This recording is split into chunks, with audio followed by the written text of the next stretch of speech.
አዲስ አበባ በነዋሪዎቹ ነው መተዳደር ያለበት።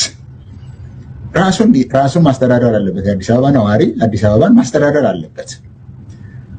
አዲስ አበባ ነዋሪዎች ደግሞ ራሳቸውን ማስተዳደር አለባቸው በመረጡት ህዝብ። ያ ነው የአዲስ አበባን አስተዳደር።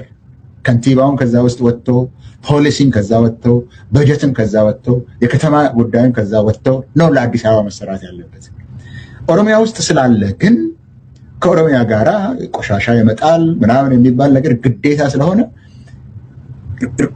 ኃላፊነት የሚሰማቸው ሰዎች ካሉ አንደኛ ህግ በማውጣት፣ ሁለተኛ በመመካከር፣ ሶስተኛ የሚያጣላ ነገር ካለ ወደ ፍርድ ቤት ሄደ መጨረስ የምትችለው ነገር ነው።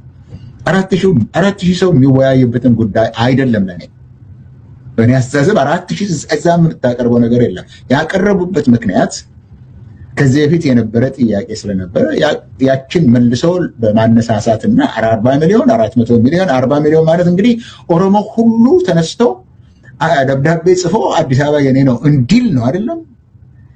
አሁን እዛ ኦሮሞ ውስጥ እኔ ካለው ቀንስልኝ፣ እኔ እዛ ውስጥ እንደ ኦሮሞ ካለው ቀንስ። ይሄ አስፈላጊ አይደለም። ወለጋ ላይ ያለ አንድ ኦሮሞ የተቸገርኩት በአዲስ አበባ የኦሮሚያ አካል ባለመሆን ምክንያት ነው የሚል ጥያቄ የለውም። ዛሬ ነቀምትን መቼ አስተዳደረ? ደምቢዶሎ መቼ አስተዳደረ በአግባቡ? አምቦን መቼ አስተዳደረ በአግባቡ? በዛ ውስጥ እየተገደለ፣ በዛ ውስጥ እየታሰረ፣ በዛ ውስጥ እየተገፋ፣ አምቦ ውስጥ 120 በሚባል ሰው በየቀኑ እየተደበደበ ነው ያለው። ይሄ ባለበት ምክንያት እስቲ አዲስ አበባ የኔ ትሁን ብሎ ላግዠሪ ነው የሚመስለኝ ነው የምልህ። እና ሆነ ተብሎ ስሜትን በመነካካት ህዝብን ለማጋጨት የሚሰራ ጉዳይ ነው። የኦሮሞ ህዝብ ግን እኔን ይሰማኝ ከሆነ ይሄ ጥያቄ አይደለም። ዋና ነጥቦችን አስቀምጫለሁ። የኦሮሚያ አካል ነው።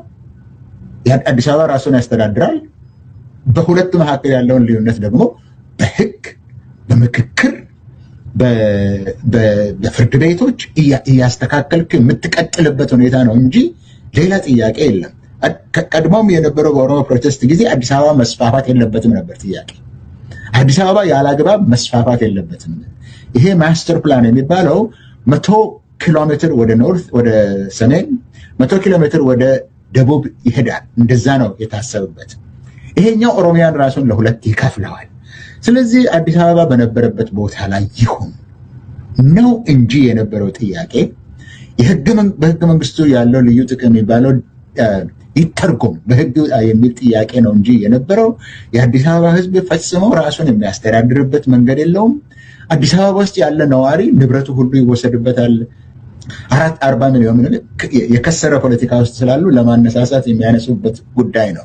ነገር ግን ሀረር ላይ ያለ ወይም ሀረርጌ ውስጥ ያለ፣ ጭሮ ውስጥ ያለ፣ ደምቢዶሎ ያለ ለዛ ሁሉ ደብዳቤ ሊጽፍ ገና ስንትና ስንት ችግር ያለው ነው።